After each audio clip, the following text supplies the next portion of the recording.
So coterminal angles, I'm going to start from here and then go back. Let's think about the word coterminal. Terminal, right, meaning like where it ends, and if it's coterminal, you know, it has the meaning of ending together or ending at the same place. So imagine, right, imagine I had to draw an angle of 40 degrees, okay? I would start here, and then I would just go up a little bit to 40 degrees, and that's what that would look like, right? Now, imagine I wanted to draw an angle of 400 degrees, okay? Well, I would start here, and now I would go around all the way, and that's still at 360. I still haven't gotten 400. How much more do I have to go? 40 more, and look at that, I end at the same place, okay? Now, these are not the same angle, but their terminal side is at the same location. We call those two coterminal angles, all right? So here is a question for you. If I'm here, how many degrees do I have to spin around in either direction in order to get back to that place? 360 degrees in either direction, either 360 that way or 360 the other way. Or if I'm working in radian, it would have to be 2 pi. So, so to sum up, coterminal angles are angles that have the same initial side and terminal side, but they have different angle measures. And to find coterminal angles, if we're working in degrees, all you have to do, very, very basic, add or subtract multiples of 360. Or if you're working in radian, add or subtract multiples of 2 pi. Okay? And that's how we find coterminal angles. It's easy as pie. Get it? Okay. So let's do these then. 2 pi over 3. So we are asked to find one positive and one negative angle that is coterminal with the given angle. The page before. Oh. Right there, yeah. So we're on page 12 now. Okay, so here is 2 pi over 3. All right, I want to find a positive coterminal angle. What I do is I take 2 pi over 3, and since it's in radian, I want to add 2 pi, just plus 2 pi. Now, let me show you my quick way of adding whole numbers to fractions. You have a whole number here and a fraction. The denominator is always going to be the same as the denominator you have. And yes, you could do common denominators, but I just have like a cute little trick. What I do is this. Multiply the denominator times 2 pi. So multiply that way. 3 times 2 pi is 6 pi. And then add this way. So 6 pi plus 2 pi, 8 pi. And there you have it, 8 pi over 3. Okay? Right, and then you would have to do common denominator. This ends up being a little bit more efficient, but if you want to do common denominators, it's completely fine. Okay? So now, that's the positive one, right? We got positive 8 pi over 3. To find a negative coterminal angle, we're going to take 2 pi over 3, and we're going to do minus 2 pi. Now, same denominator, and I do the same exact process. 3 times negative 2 pi this time is negative 6 pi plus 2 pi, negative 4 pi. Okay? So if you notice, 1 actually gives you a positive number. That's the positive coterminal angle. 1 actually gives you a negative angle. All right, let's do B. B is negative 7 pi over 4. So same situation. I take negative 7 pi over 4 plus 2 pi. Same denominator. Okay. Multiply 8 pi. Add negative 7 pi. That's 1 pi.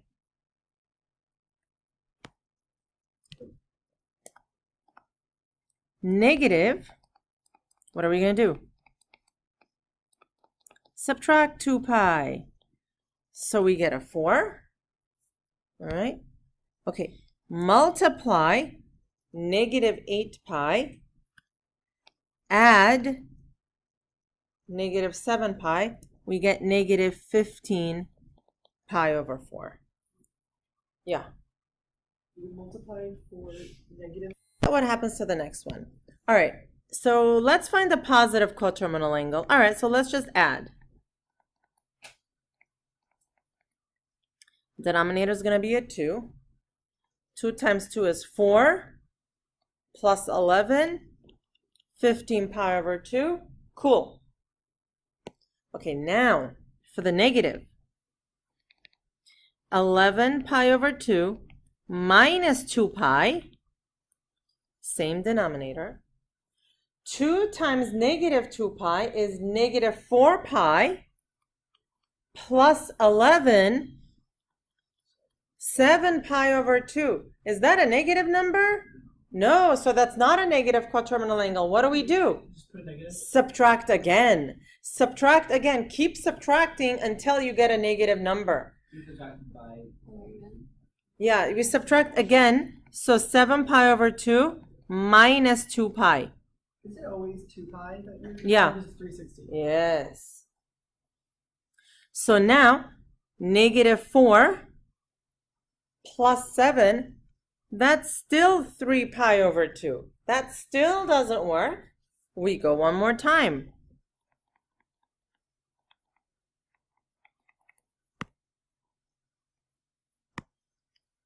Now, negative 4 pi plus 3 pi, negative pi over 2. Finally, we have our negative coterminal angle. Okay, now, for the positive coterminal angle, it's totally cool if you gave me 15 pi over 2. You could have also given me 7 pi over 2, 3 pi over 2, any one of them, as long as they're positive numbers and they're, a multiple of 2 pi away will work. Okay, so any of these are positive coterminal angle. Okay, so you can have multiple answers for this one. All right, so quickly do D on your own. On your mark, get set, go. I'll pause this for a minute. All right, so that's what we get for those two. Okay, moving on. I have one in degrees. So here we have the negative 30 degrees, right? We're going to find a positive and a negative one, and then we're going to draw them as well. So for the positive, we're going to do negative 30 plus 360 this time, 330 degrees. And for the negative, we're going to do negative 30 minus 360. That gives me negative 390 degrees. Okay, let's draw these. Okay, let's draw 330 degrees. We start here, and that's positive 330, meaning we're going to go up counterclockwise. 180, 270, 330 is right there, just short of 360. Whoops. I put a little arrow here to denote which way, to mark which way I went. And here is my terminal side. And I could even mark that and say that's an angle of 330 degrees. Okay. All right. How are we going to draw 390? Negative 390. We're going to start same place. This time, though, we're going to go down, right? I'm going to go down, negative 360, a little bit more to 390. So yeah, they're going to start and end in the same place, of course, because they're coterminal. But do you see how the arrows go in opposite directions? Yeah, I'm confused. What does it mean, like? Will be the positive coterminal angle. 3 pi over 4 plus 2 pi. It'll be multiplying 8 pi plus 3 pi, 11 pi over 4. And negative 3 pi over 4 minus 2 pi, multiply negative 8, add 3, negative 5 pi over 4. Okay, now for the big one. How are we going to draw these? All right, so here is my x and y. All right, I want to draw the first one, 11 pi over 4. Okay, here's how we draw angles. This is 0 here, and if I go all the way to here, that's pi, right? Yes? And then if I go one more time, that's a second pi, so together that makes 2 pi. Meaning, if I only go from here to here, how much of an angle is that? Half a pi. Now, if I only go from here to here, how much of an angle is that? That's also half a pi. So each corner is half a pi, right? Okay. Now, yeah, so we have half, half, half, half, a total of 2. Now, I'm going to draw 11 pi over 4. Here's how I do it. I take 11 pi over 4 and I write it like this, 11 over 4 pi, just separate. Now I take the 11 over 4 and I write it as a mixed number. This is the only time I use mixed numbers. So like the way we did it in middle school, that'll be 2 and 3/4 pi. Is that right? Okay, now look at what I'm going to do. I start my angle here. It's positive, so I'm going to go upwards. First, I do the 2 pi. Boom, right? Then, in addition to that, I'm going to continue another 3/4 of a pi. 3/4 of a pi is past the halfway mark, but right there, right? Yeah, so that's where 11 pi over 4 is. Okay? How would we draw negative 5 pi over 4? Let me do that here. Downwards, absolutely.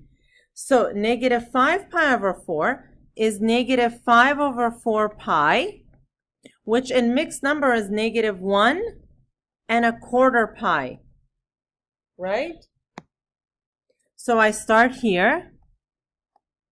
Now I'm going to go downwards 1 pi there, and how much more?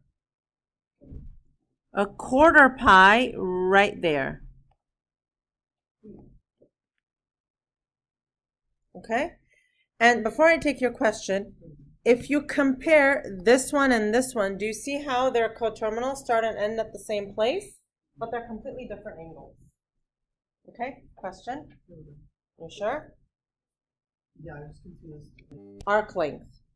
Okay, arc length, we talked about this before. Remember we said, like, what if we had a circular track and we were walking around the circle? If you walk the portion of the circle, you've walked an arc, and then the distance that you walk, that's an arc length. Okay? Arc length has the symbol S, just because, and it has the formula S equals R theta. If we rearrange that and solve it for theta, we get theta equals S over R. That's how, in the last class, we figured out what a radian was, right? How much you walked divided by the radius. How much you walked divided by the radius. Which means, if that's what a radian is, if we're using this formula, theta has to be in radian. Okay, so that's how we find the length of an arc. And it's basically, it's not very complicated. It's just like plug and chug. You just plug it in, get an answer. So let's do that here. We want to find the length of the intercepted arc, that's S, with the given central angle, theta, and radius, that's self-explanatory. The one condition is theta must be in radian. Look at the first one. Theta is in radian. Woohoo! So we just plug it in. S equals r theta. S equals 2 times 2 pi over 3.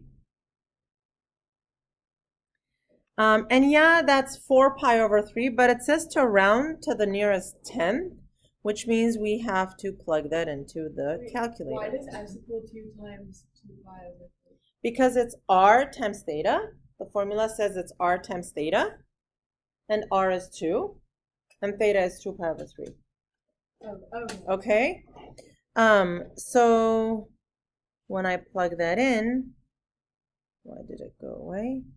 Okay. So it's going to be 2 times,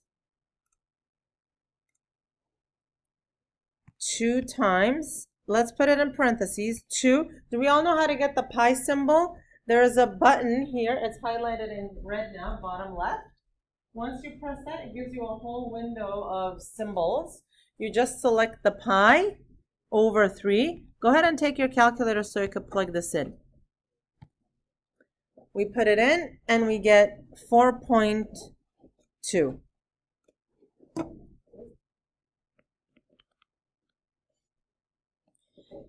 If there are no units, we don't worry about units. Okay, next.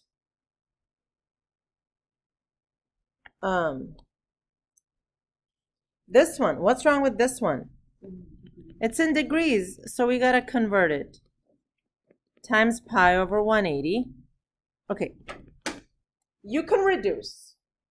It'll turn out to be 3 pi over 4, but to save time, if you're gonna use that again, you know, it's an intermediate step, just leave it the way it is, because we're gonna plug it into the calculator later anyway.